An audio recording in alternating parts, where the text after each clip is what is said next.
So good afternoon, everyone. I am Chelsea Karstensen, and I am the CCTM Region 1 representative.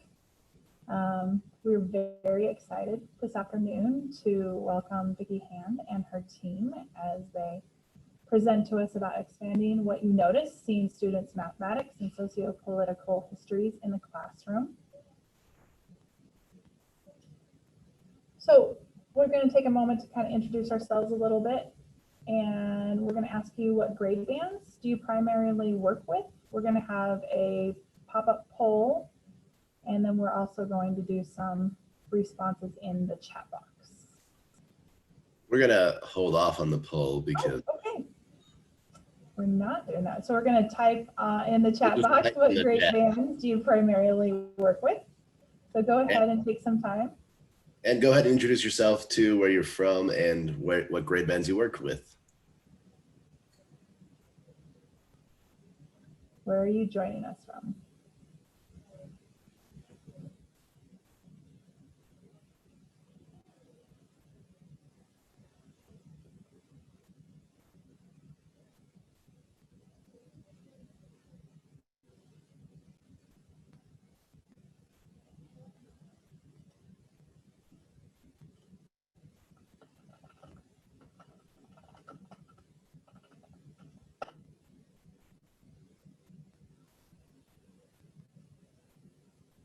GPS.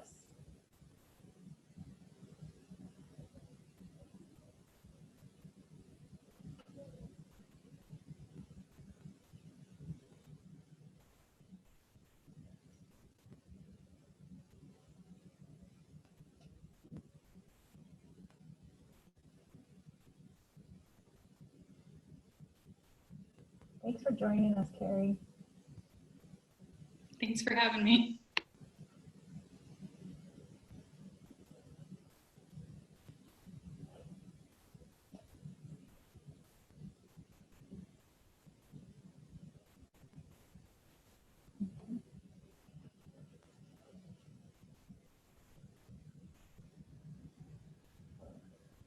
All right.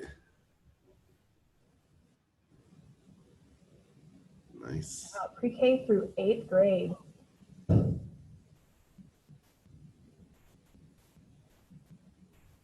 Hi, Kim.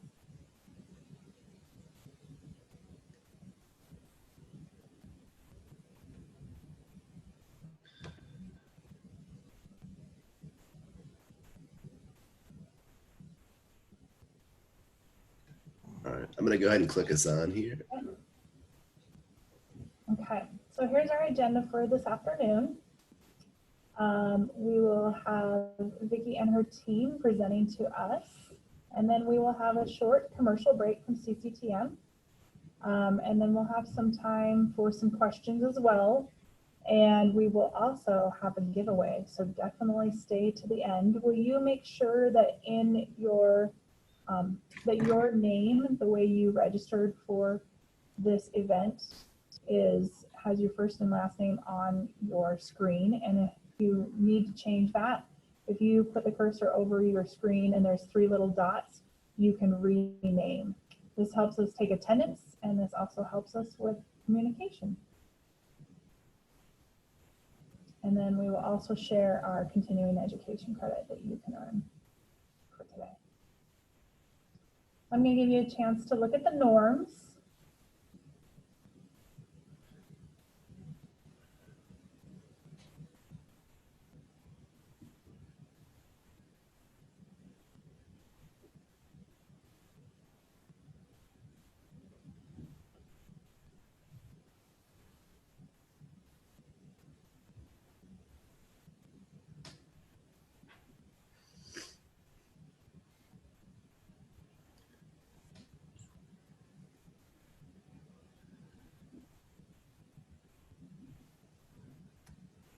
Joe. Okay, we're going to introduce our team that is presenting to us this afternoon. And we have many people sharing with us today. And Vicki, I hear that you're going to introduce a little bit about each person on your team, or you're going to introduce yourselves. We're going to do it in our presentation, actually. Perfect.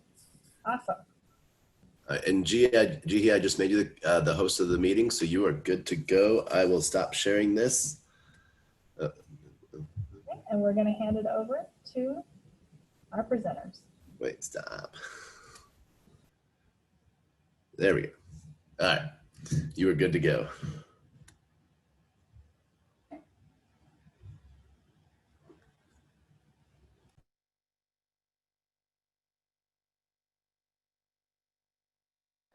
Of course, I'm muted. So thanks for joining us today, everybody. We're really excited to see you all. We might get a few more people as I think Raymond just sent out another reminder. So we're going to start with a brief activity around the teacher quality standards. What we'd like you to do is we want you to go to a Jamboard, which we are putting in the link, and we want you to think about what would QS2 element A look like in an ideal mathematics classroom? Like what would you imagine seeing in a classroom if it was meeting the standard? And we'll take about 4 minutes to do this activity.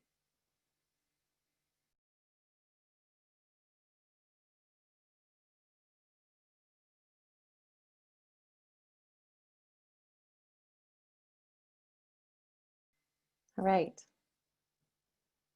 Thank you. We're going to come back to that in a minute. Before we look at the Jamboard, I'd like to introduce you to the team. And I should just say really quickly, I'm not a leader of anything. This is a collaborative research group, so we all are leaders in the project.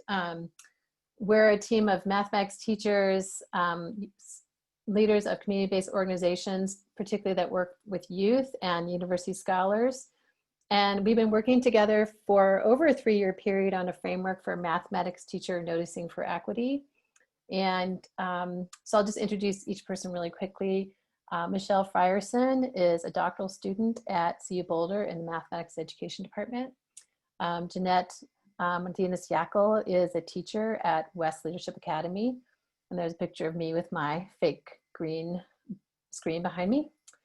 Jihee Yoon is at the University of Arizona, and she's also a member of YAASPA, which is Young Americans Aspiring for Social and Political Activism. And Gabriel DeAnda is a mathematics teacher at CEC Early College. And Elizabeth Mendoza is a postdoctoral senior researcher with the Co-Attend Project at UC Irvine. And there's also a few people that we have on the team that couldn't be here today. So thank you for letting us come and share with you some of the work that we've been doing. So let's take a look at the Jamboard. Look at it. I'll just let you look at it on your own screens. Does everybody know how to stop so that you don't see my full screen, that you can change to look at just part of the screen instead of it taking over all of your screen?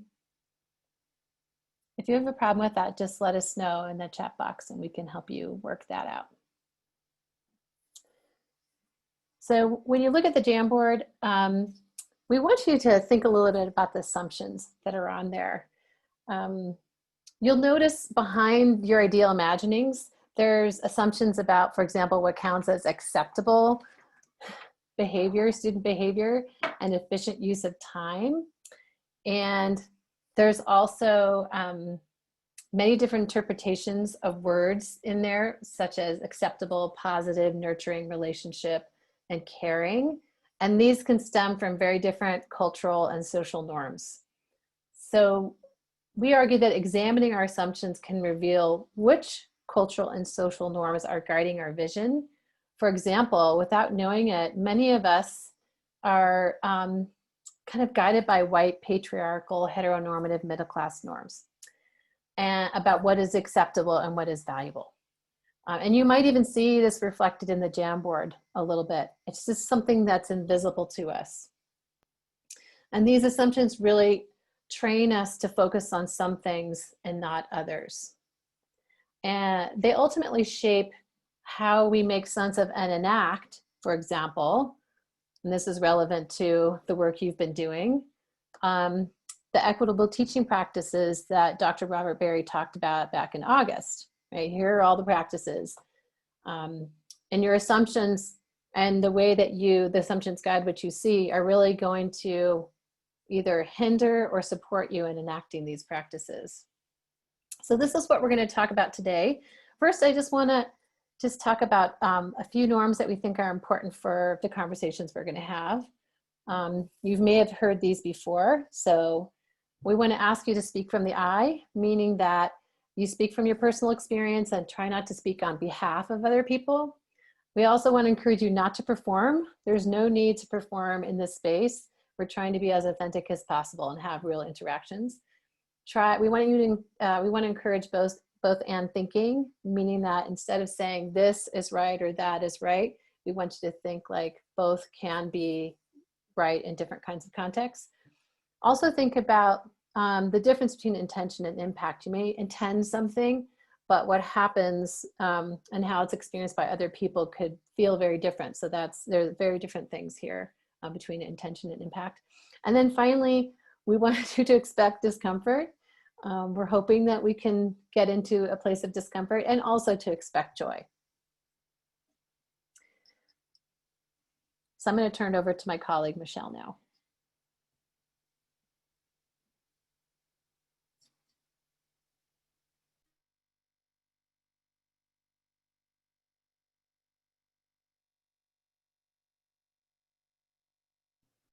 Hi, so there's a few concepts that we're going to be discussing today in this session. The first is noticing, or how we are attuned to our classrooms. The second is going to be social histories, or our experiences and the experiences of our students within broader social and political hierarchies. The third is multisensory, which means using all of our senses. And finally, we will talk about the concept of positioning, or how people set up expectations and obligations for each other and other things in moments of activity. So we would like to share the aims of this PD, which we hope to help you get a sense of how our assumptions are tied to particular norms and social histories, and that these guide how we see and interpret or notice moments of classroom life. We also want to begin to hone our noticing through all of our senses, and we'll illustrate how broadening and refocusing our awareness can enable us to account for issues like power and privilege in our teaching. Our overall goal is to help you develop a stance towards anti-racist teaching that engages your curiosity, humility, and accountability to BIPOC students and communities.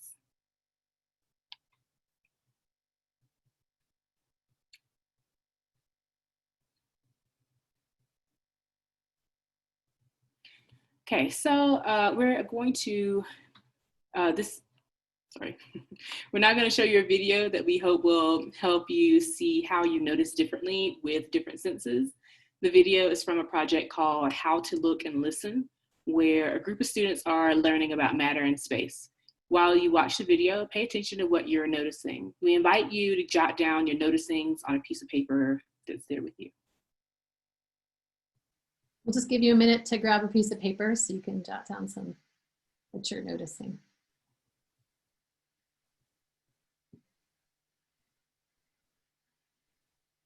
Okay, here we go. Here we go. You ready? Yep. Yeah. Okay, here we go. Here we go.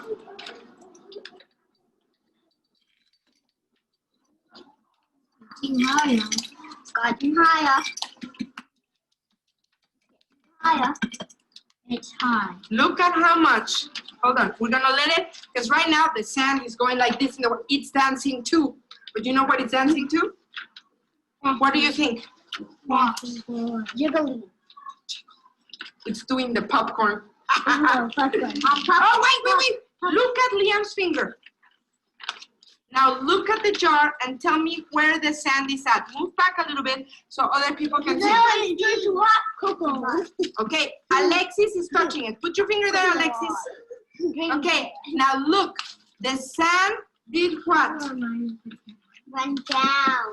It sank. The water did what, Liam? Rise. It rise.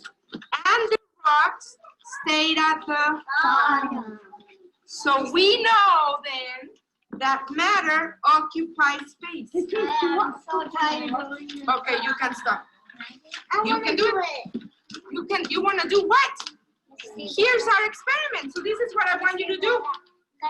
If you hueco como una Coca-Cola en un barro y cuando lo abres se goes up y se cae.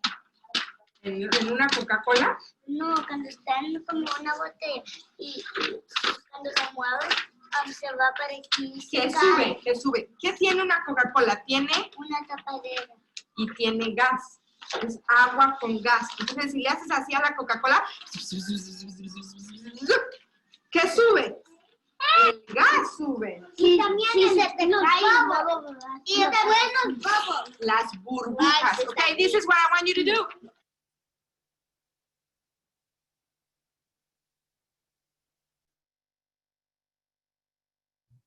Just take a minute to finish jotting down what you've noticed.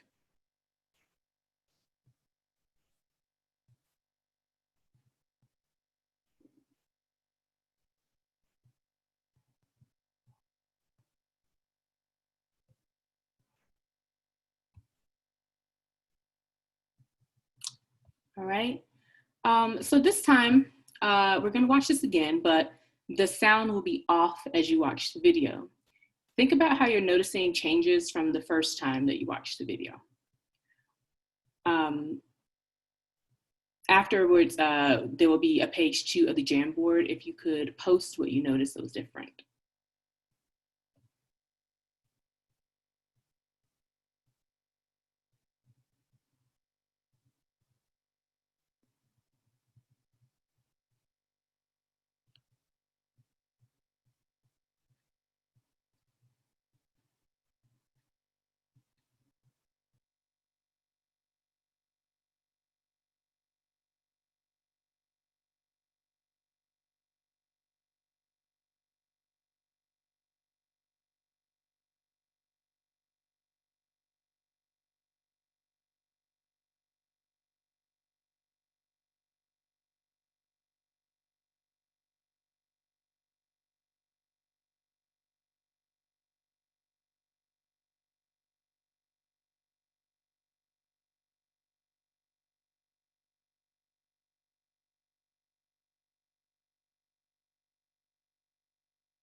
So at this time, if you would please write in the Jamboard about your noticing. We'll take 4 minutes for this activity, and then you'll be placed into breakout rooms to discuss your noticing.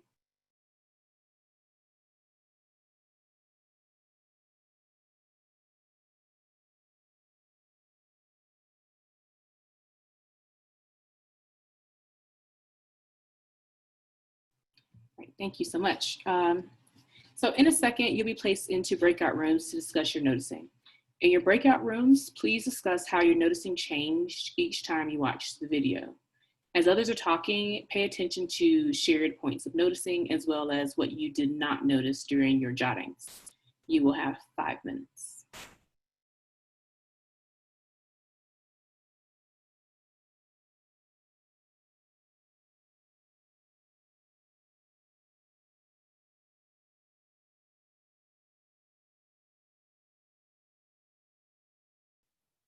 Welcome back, everybody. As you're able to see through this activity, the senses, for example, seeing and hearing, that we foreground in observations in our classrooms can influence how and what we notice. For example, with the video on and the sound off, we might make interpretations that are more in tune with how students are moving their bodies. Thus, through this activity, we can begin to understand how their interpretation of a space can depend on which senses we prioritize. And by extension, where we focus our attention can influence our interpretation. This underscores that anything that we hear, see, feel, and by extension, what we notice cannot be truly objective.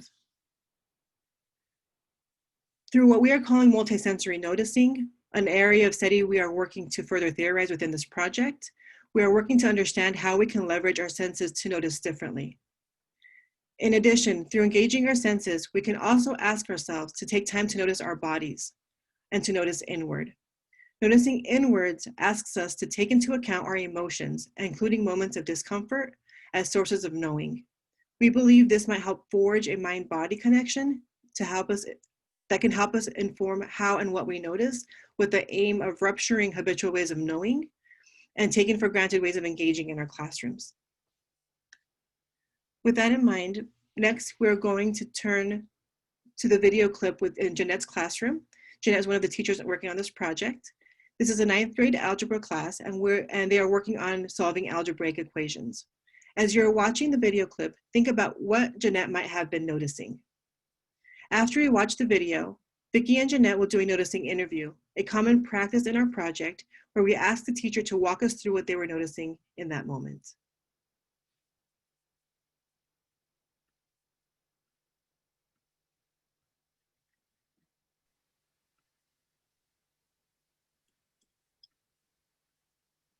Tell me what to do. Why is that 5x all by itself now? You're going to zero it out right there. Okay? Alright. What are we going to do next? Divide by what? Okay.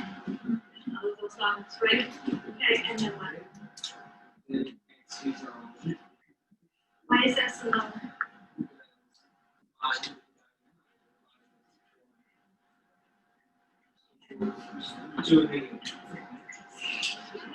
Another box that.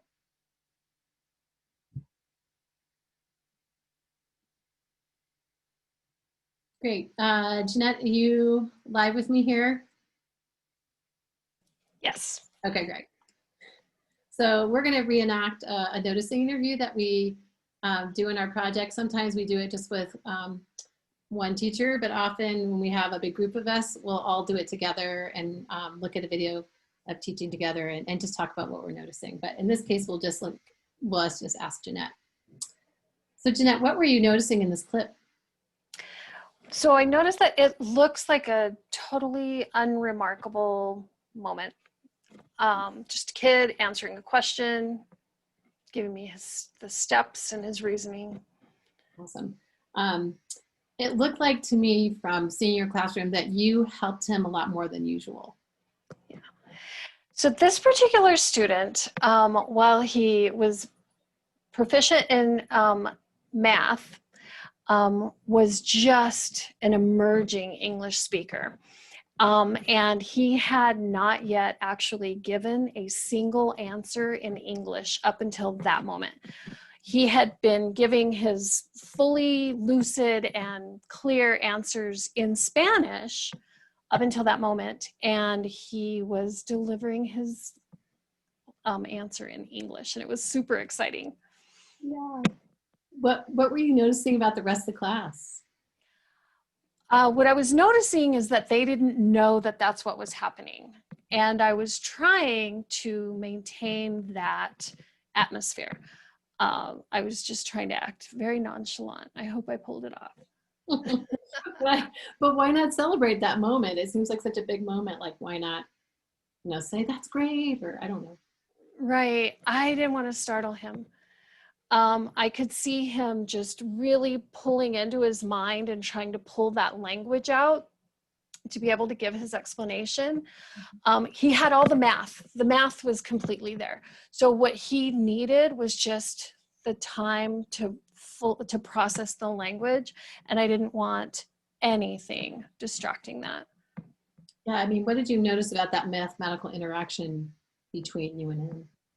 So normally in a classroom, I'm going to ask for more precise language. I'm going to ask for a little more developed, idea of what's going on. And I didn't go there with him. I just let him do what he needed to do because I know the math is there for him.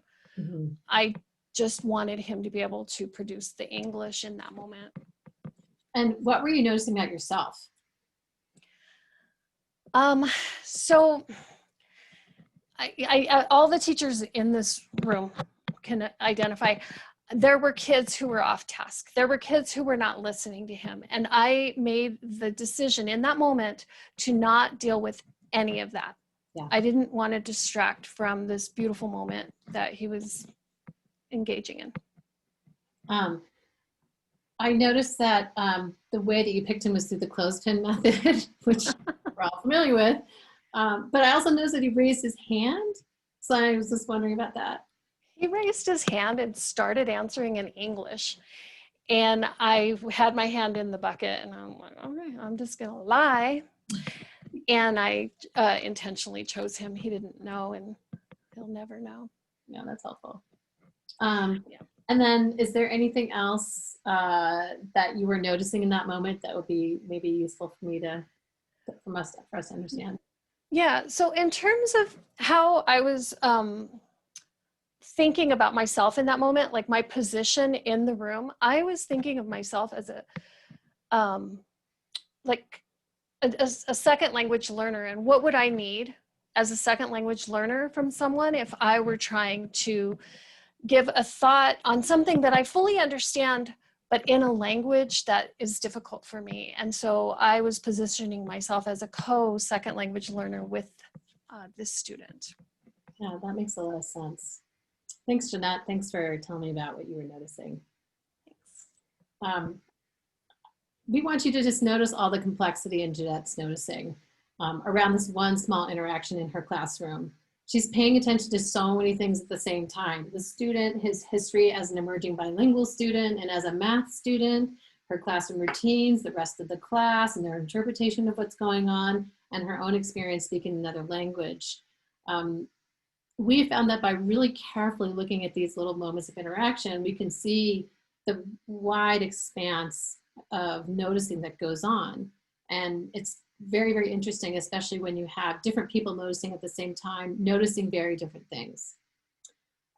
It also reveals something about the power of the noticer, in this case, Jeannette, that one's personal experience in relation to, for example, linguistic or cultural or racial histories shapes what comes into view in the moment. So we're going to turn it over to Gabe now.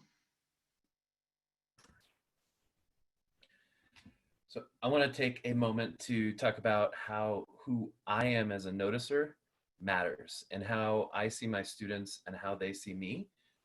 I have to understand that when I show up as a large white male adult, that brings in a social history, especially when I'm centered as an authority in a room of Black and Indigenous students of color.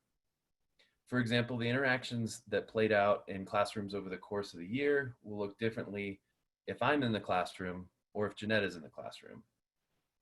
Oftentimes, we do not take into consideration the way we are perceived by our students and how we're perceiving our students as factors in the ways that the classroom plays out. And noticing interviews like what just happened with Jeannette was a great practice for me to develop that and think about how I'm showing up as a noticer. Take a moment to type in the chat which aspects of yourself, both visible and invisible, might be influencing how students interact with you.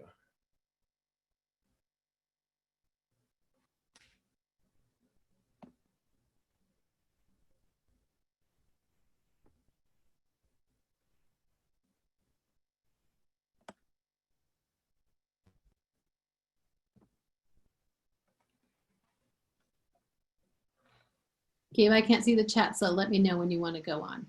Okay. Yeah, we got a response coming through.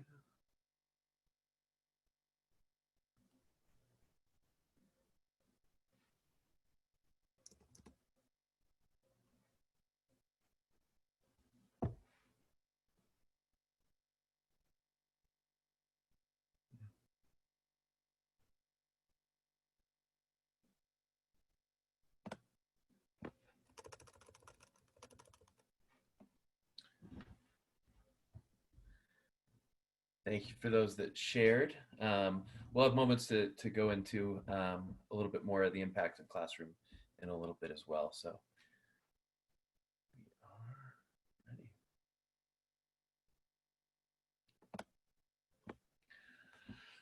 Positioning. Here I'd like to introduce you to this concept of positioning, which we found really useful in thinking about noticing and power. And this is something that we've had about 2 years to grapple with what it means and how it plays out in the classroom. So just it is a nuanced topic. Positioning describes the way that we communicate our expectations for our students in little tiny moments of classroom activity.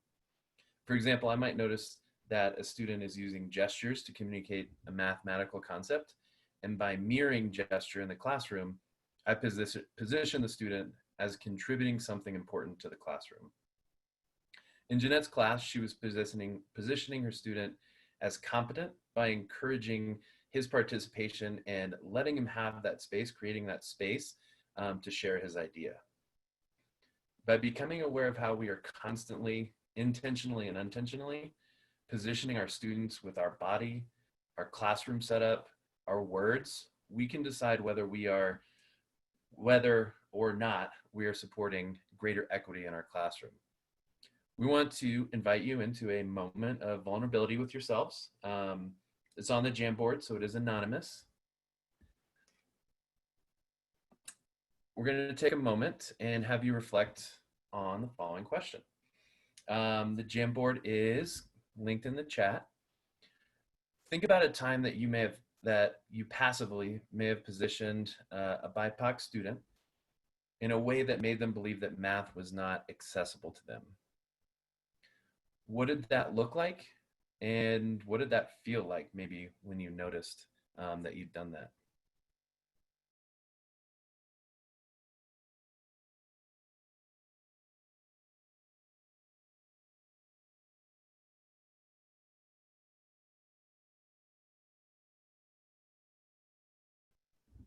Thank you for taking that moment with us. Appreciate it. And what we're really pointing out is the tension between what we hope and expect for our students and what society communicates to students about hopes and expectations for them.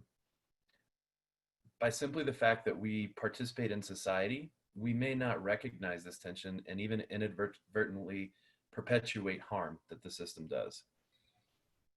This is where noticing becomes extremely important. We need to interrupt our habitual noticing, expand and refocus it towards creating space for BIPOC students to have humanity and dignity.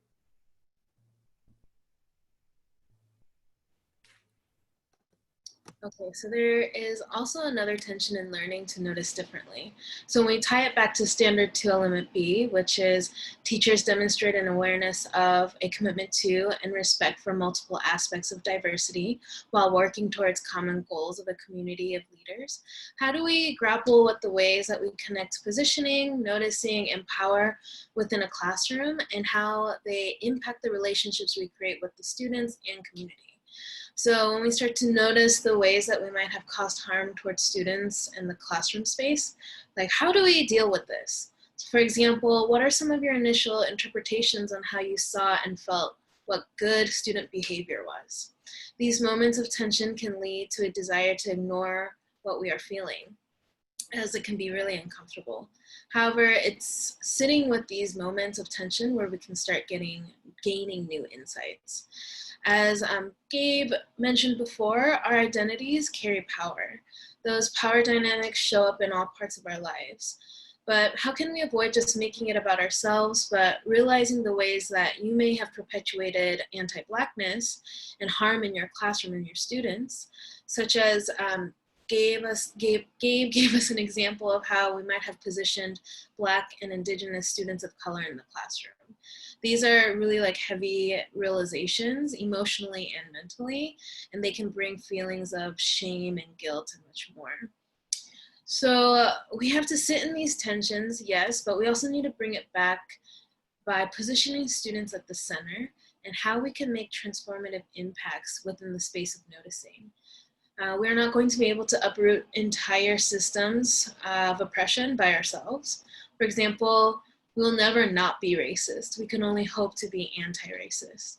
We will always make mistakes, and that's the tension we kind of have to sit with and be okay with. Because this is where we can start to make those changes when we start to notice these power dynamics in the classroom. So next, sociopolitical embodied awareness. As a result of our collaboration together around mathematics teacher noticing, what we have come to recognize is that in order for teachers to take up Dr. Berry's framework, they need to hone in their sociopolitical awareness or bodily awareness of all the things we've talked about today. So as a reminder, here are some of our big ideas we discussed. So what and how we notice influences the way we take up equitable anti-racist practices. How we notice is shaped by our own social histories. Many of us tend to notice in ways that reinforce status quo societal hierarchies. Noticing involves our senses, and learning to notice differently can disrupt old habits by expanding how we notice. As we expand what we notice, we become aware of the ways we position students and students position us in the classroom moments, and see the ways social hierarchies are being reinforced or challenged. Ultimately, we must sit with the tensions that we will never not be racist, since we're part of a larger system. But we can work to be anti-racist and seek to create positive changes for our Black, Indigenous students of color in our classroom. And then so there's this tendency for us to say, but I just teach math. When in reality, the mathematics classroom is a microcosm of society that involves power and history and identity. As math teachers, we have the responsibility to hone our noticing to see these things more clearly.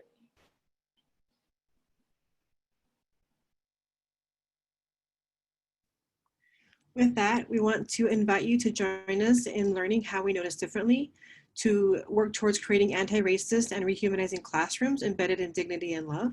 If you're interested in learning more about our upcoming opportunities, please fill out a quick Google form with your contact information, and the link is in the chat box. On behalf of the co-attend team, thank you so much for your time and for joining us today. We just want to add that if you know other people who might be interested in this work, you can also put their names in there too. We're happy to add more people to the list. So.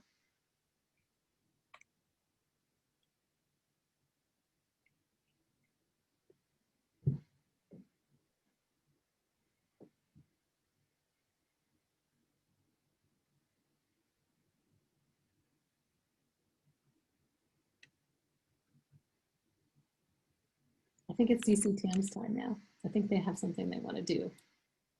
Actually, it's your time for your questions and answers. So I thought we were going into CCTM breakouts or something. So, okay, great. No. Love to take questions and answers. Absolutely. And you can type them in the chat, or you can raise your hand, or however you want to ask questions is fine.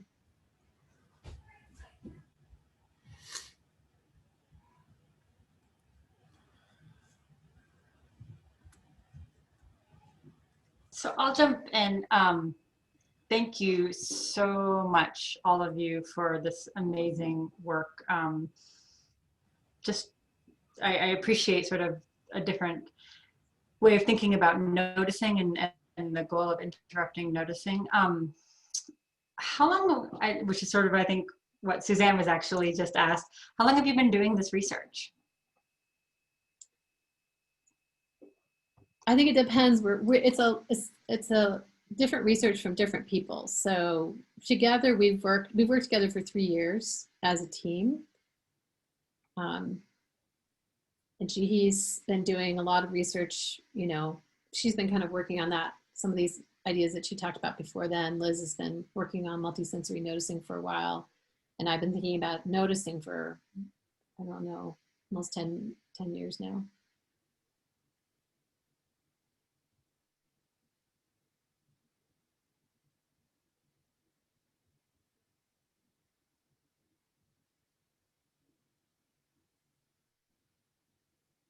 Ask us the tough questions.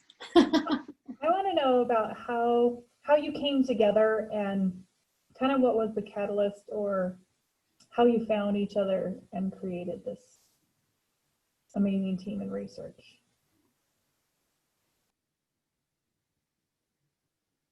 Anybody else want to go? Liz? Anybody? Jihee?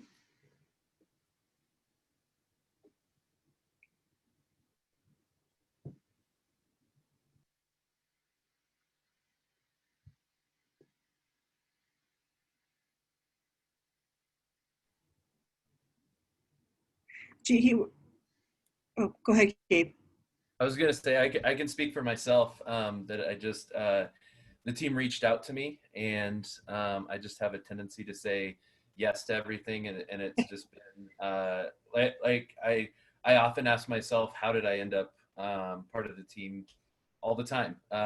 Because yeah, I think I was able to really find myself in a position of working with a lot of great minds and people, and so yeah, I think it's just part of putting myself out there and saying yes when opportunities come. Yeah, likewise, the team reached out to me, and again, I thought it was just so interesting, the idea of just developing my noticing with colleagues that had the same, you know, focus as I did. And I was part of a nonprofit organization in Aurora called Young Aspiring Americans for Social and Political Activism that centers YPAR, so it's Youth Participatory Action Research. And so we're in the community working directly with youth on research that research equity-based research. And so it was really great to connect with Vicki and the team, and to actually have like community members be part of this team, and those who work with youth. And we even brought youth in during our summer institute. And so to have all those elements together, I think made this research so nuanced. Can I just add on to that, piggyback onto that? The community members were essential. Like, I don't think I would have grown in my practice without the community members' input. And it was difficult because, you know, what Jihee said about sitting in the discomfort, that came from us having to sit in our discomfort. It was so powerful.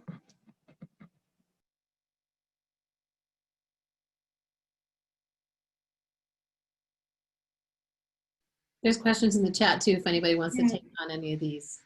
I was just looking at some of those, Vicki, and I just really quickly thank you everybody for your feedback. And one thing I just want to clarify, and Vicki, I always appreciate your approach and the collective approach you have to this group. But I do want to give a shout out to Vicki and to Beth Van Ness, who are the co-PIs of kind of the project and being able to help us have this larger vision of it bringing us together. So I do want to just recognize both of you for your work and for doing that. So thank you.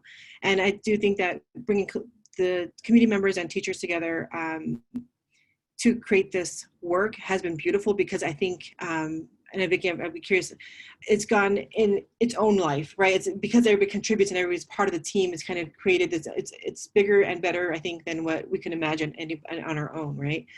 And with that, just a really quickly, part of what we do is both conversation as well as noticing interviews. You saw an example of a noticing interview with Jeannette and with Vicki, and there's a question in here about how might some of this what is it helping us notice the biases and inequities that may be under the radar in our classrooms due to filming, student roundtables, other ideas. And what we're finding, I think, and Gabe and Jeanette, you can now speak to this, is when you're doing a noticing interview, what we do is we record the classroom and then we show the video much in the same way that you just saw presented here. And through that, the simple questioning of what were you noticing helps us raise this awareness of what we were noticing to give us insight into that. And then once we figure out what we're noticing, we can start to understand a bit more kind of patterns, but then also ways that we want to continue to notice in that way, and then also new ways we want to notice. And so I think part of that is figuring out ways that we can be reflective on our practices. And yes, we in this group, we do filming for one of that. I'm not sure if anybody else, Vicky or Jeanette or Gabe, want to speak to that. Yeah, I was gonna, and the student voice I think was great, and we did surveys through there, and it was even in the middle of the study was kind of a gut check time for me when a student put down that they didn't really feel like my teacher notices me, and so even as I had this lens and focus, it's still thinking about how I can't. There's not one thing that works for every student to make them feel noticed, and that continually checking in. And we also, at the end of the study, it was a little off different research, but there were some focus groups, and a couple students were pulled out and talked about their experience specifically of what I was noticing with language in them. And just doing the noticing interviews, the first question was always, is there a moment you want to look back on? And just knowing that question was coming, I think started making me think differently of how I was engaging in different moments. And it was so valuable to be doing noticing interviews with the community members as well, and not just other teachers. Was a huge learning for me. Yeah.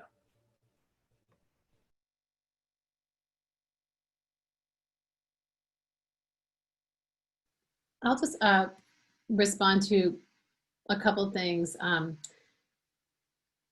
In terms of our next steps as a team, like Liz says, this is participatory action research. And so the steps emerge like collectively.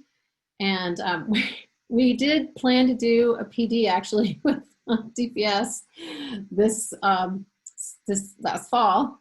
And we got it all approved and everything, but it didn't run. And so we're really excited about doing some PD work, especially the teachers. And part of the way that we're going to handle the PD is we're not necessarily going to have the community members there. And I'll explain that in a minute, but we're going to have community members giving feedback from the outside on what's happening in the PD. And potentially even students would be noticing what's happening, how the teachers are noticing in the PD. And part of the reason we're doing this is because one of the things that happened, particularly here, is we bumped into issues of whiteness and race. So most of the teachers identify as white, and a lot of the community members identify as BIPOC people. And then you have a researcher, like I'm a white researcher. And so we really had to grapple with issues of race and where our conversations of race were landing and how they were landing and potentially causing more harm. So as a team, we decided that we wanted to make sure that when we do the PD, we have a feeling that issues of whiteness are going to come up again, because the mathematics education, or the mathematics teaching communities tends to be very white, or even if you don't identify as white, you still we all engage in kind of white practices in the mathematics classroom. So we wanted to be able to make sure that we weren't causing further harm. So that's one of the reasons why we were able to do that, though, and work together as a group, is because we constantly bumped against that tension, talked about it, we hung out together, we had food together, we did a lot of things together and developed relationships and cared about each other. But it'd be very hard to do that in a PD. So we recognize that there's a tension there.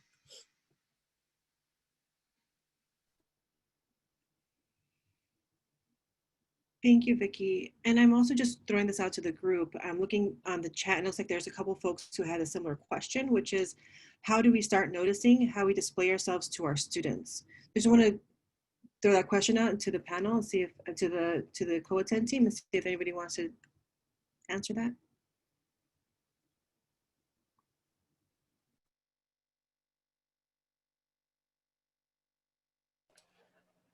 So I think one thing you can do is you can say to your evaluator, I'd like for you to be focusing on that when you're watching me, and not have the evaluator come in and say, this is what I saw, but ask your evaluator to come in and say, what were you noticing in that moment? What were you, I saw you do this. What were you noticing that made you think, you know, about making that choice as opposed to another choice you could have made? And, you know, having that kind of questioning, deep questioning relationship.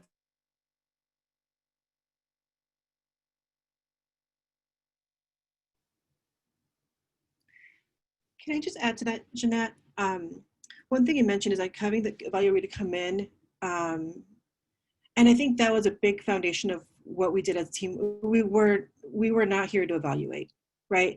And I think that that's just a big part of just throwing that out there, making sure that we were co-learners together. We are co-learners together. And so when we ask noticing questions, it really is like Gabe was saying, where do you want to start? Or what was going on here? Tell me more about this. We really were curious to learn more about what was happening in those interactions. And so really thinking about how are you engaging in that space as an evaluator and as a teacher, and how do we begin to reframe our interactions so that we are all co-learners in this space? I think that will help us dig a little bit deeper into our noticing than it is to feel that judgment of evaluation, which we all know. So yes, absolutely. I was just trying to think of a standing, you know, like role that might already exist. But you would have to have a very comfortable relationship with your evaluator to do that. Otherwise, you know, a group of friends or your PLC or something like that. And for me, I usually teach courses on like race and equity. So it's a little bit different than like in a mathematics classroom. But I think one thing that we did during our presentation is thinking about like space and how you show up like in your body. And so thinking about like one of the things that like Liz, for example, taught me was how I am embodying all my identities in like a classroom space. So usually, you know, you have the teacher in the front and all the students are facing you. What does it look like if I'm walking around in the classroom, or if I'm sitting with students, or even like how do students' body languages change when I'm like hovering over them? And so I think those little like physical things also can like help us start noticing like power dynamics in the classroom.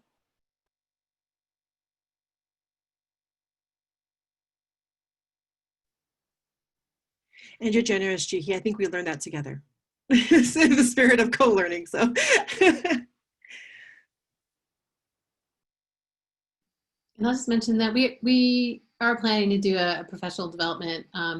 Some of you may know Anna Holmes. She's also on the team, and she's going to be helping to co-lead that. I also thought I'd add giving space, kind of like Jihee was saying, it's worth it to give space in the math classroom for students to think about these concepts of positioning. And if you tell students this is something I'm working on and help give them the language, they're going to give you feedback, and they're going to talk to you and help, you know, notice some of those things as well as surveys. And again, I think it's worth taking that time to help create the space and build the vocabulary for students to talk to you as well.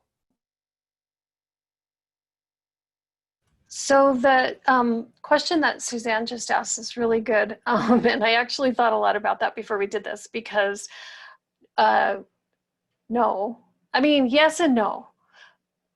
Have we thought about it in a virtual environment? We're all new teachers when it comes to being virtual teachers. I had one of my favorite people that works with me, and she was in tears last night, and she just felt like she was a terrible teacher, and she just couldn't get the kids to submit the assignment. Just submit the assignment. And she was in tears, and she's wonderful. She's the best. And I think we all are new teachers, so everything is just like clean slate. So we're all trying to figure out this virtual thing together. But I did have a thing that happened today. I don't know. I had a kid who ghosted me. They're learning that they can ghost you, and I'm learning how to get them to not ghost me. If you don't know what ghosting is, they log in to the class and then they turn off their camera and then they go, I don't know. I think they go play PlayStation because I overheard them talking to each other. Let's go let's go meet on PlayStation. But anyway, so I had a kid who I thought was ghosting me, and I said, you know, this kid, if you don't respond to me, I'm gonna think you're ghosting me and I'm gonna mark you absent. And a kid turned on his mic and said, Ms. Martinez, he might be in the bathroom. And I went, I gotta find a balance. So, yeah. I'll just, maybe, Liz, do you wanna just say one quick last word about what the work you're doing at UCI is this semester? Absolutely. So we are trying to do a virtual socially distanced PD with some of these concepts. And it's been actually really interesting and really cool because there's a lot of things that can convey, and there's also new ways of noticing that are emerging too, right? And I'll just share this really quick conversation we had with the teacher this week that I haven't shared with the co-10 team yet, so we'll hear it here first. One of the things we're talking about is one of our teachers, our co-researchers, was talking about how oftentimes we talk about noticing in the moment, right? At these exact moments where it's noticing, but virtual distance or socially distance learning, distance learning requires a little bit of a wait time, right? Like something that you notice now that you prepare for are going to take a little bit longer to actually react to. So we've been kind of playing with this idea of slow noticing. And what does it mean when you notice, but the reaction time is delayed, right? And how do we build up that stamina for that reaction and to be delayed in noticing? And so there are some really cool things that are happening right now in terms of really thinking about it. It's challenging us in so many different ways. And again, cool and expansive ways to think about noticing. But it's also a really beautiful opportunity for us to realize, what do we miss in our classrooms that we used to notice all the time, right? Because noticing, the thing about noticing is it becomes such a big part of us that we don't know we're doing it. And that's the idea of doing like multisensory noticing or finding different ways to notice differently, right? But now that the classroom has been kind of taken away from us and we now go to these computer screens, we can gain more insight into what it is that we noticed before, right? And what it is that we're missing. So now it can be more intentional when we do go back to the classroom to think about, how was I noticing in the classroom, right? There's a certain rhythm that you have in your classroom, and that rhythm is often tied to the way you notice in your classroom, right? Like, oh, I was noticing that they weren't working together as much more closely. So I moved over here to be able to have them get back on task, right? So but we start to see the visibility of our noticing and how pervasive it is in the rhythm of our classrooms, right? And so now that we're virtual, I think it opens up new opportunities to think about it as we go back, to be more intentional about how we notice when we go back. So I think that's a part of it. So those are some of the things that we're thinking about. I think going virtual has allowed us to see differently, and I'm excited. And then being in a virtual space also helps us to notice differently. So the virtual context is shifting a lot of things for a lot of us.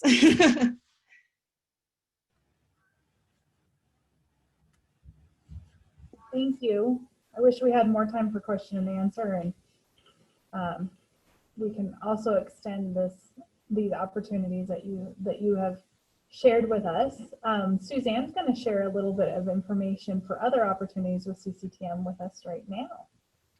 Yeah, well, first I want to thank Vicki and her team there. That was amazing. Every one of these CCTM ones all have a common theme, but yet they're all different at the same time. And so I learned so much, and it really makes me think. And my colleagues, I always go back the next day and they're like, oh my gosh, did you go to one of those CCTM meetings again? So thank you for that. I really appreciate you having this conversation with us and thinking.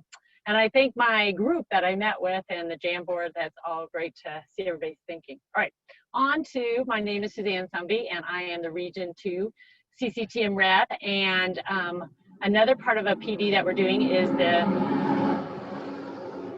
the Taking Action book study. And we have met in September, but that's okay. It's not too late. You can still sign up for the October one.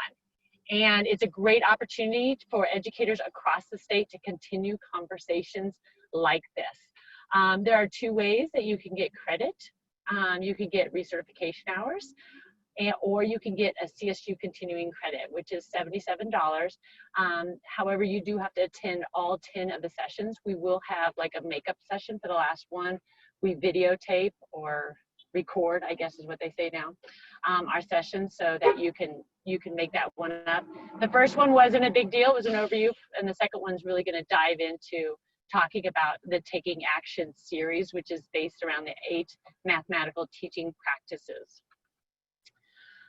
All right, so I'm going to put in here the CCTM Taking Action if you would like to sign up for it. There are 3 cohorts that you can sign up for, A, B, or C, and each month you can sign up in order to have flexibility. You can sign up for the same one each time, or you can sign up for a different one.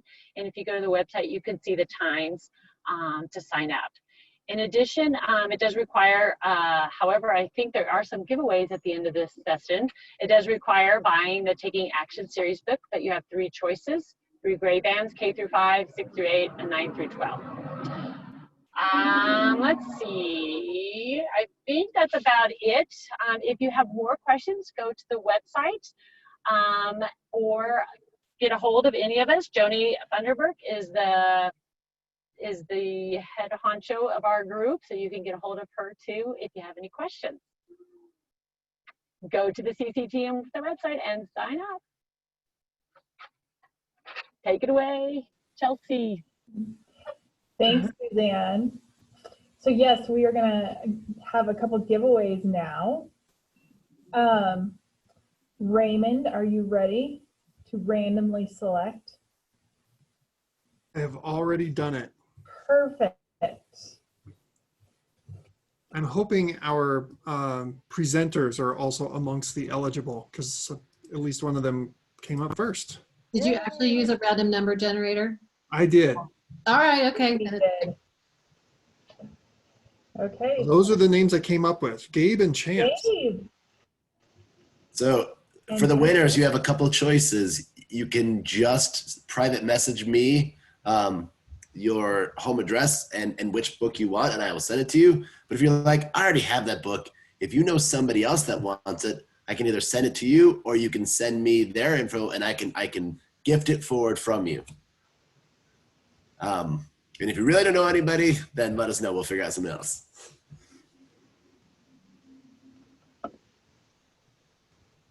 So I'm assuming the 2 of you are good with it, or you're going to send me a private message. So Gabe doesn't know anybody that needs it. He said his whole school team has the book. I think DPS math teachers all got it last year. Well, as long as their department chair got it for them, yes. I have backup names just in case. Perfect. Gabe, do you want to defer to the 3rd randomly chosen person? Thanks, Gabe. That would be Stephanie. She's still on? Yes, I'm still here. I just have my video off. Awesome. I would take the secondary ed one. I definitely have a lot of people who are brand new teachers at Fort Collins High School who will benefit from that. Encourage them to join the book study. You don't have to be a member. It can be anybody to join.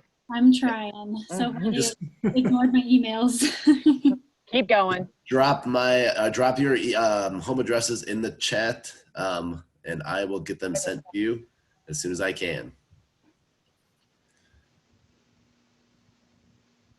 Congratulations, Stephanie and Chance. Okay, and here is our certificate. If you want to use the certificate for continuing ed credit for 1.5 hours, you may use that. If you are a CCTM member, then our new wonderful website actually keeps track of your attendance at each of our PDs, and you can actually print out a transcript of all of your hours and all of your time that you've attended each of these CCTM PDs. But if you are not a CCTM member and you would like this credit, we just put the link into the Google Doc in our in the chat. And if you are not a CCTM member, we would like to encourage everyone to become a Colorado Council Teachers Mathematics member. And you can do that by going to our website, which is at cctmath.org. And when you log in and join, I think it's, what is it, $32 a year?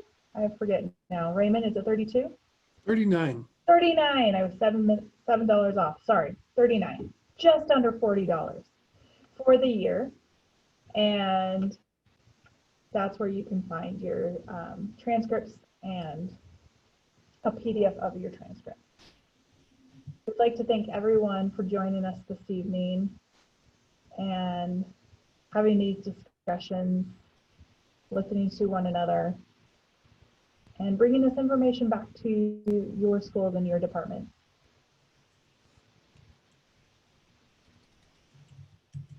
Thank you to our presenters. Thank you everybody for coming. Thank you our presenters for being here today. I know how hard it is, especially right now during the middle of the school year. So thank you guys for showing up, and give a virtual round of applause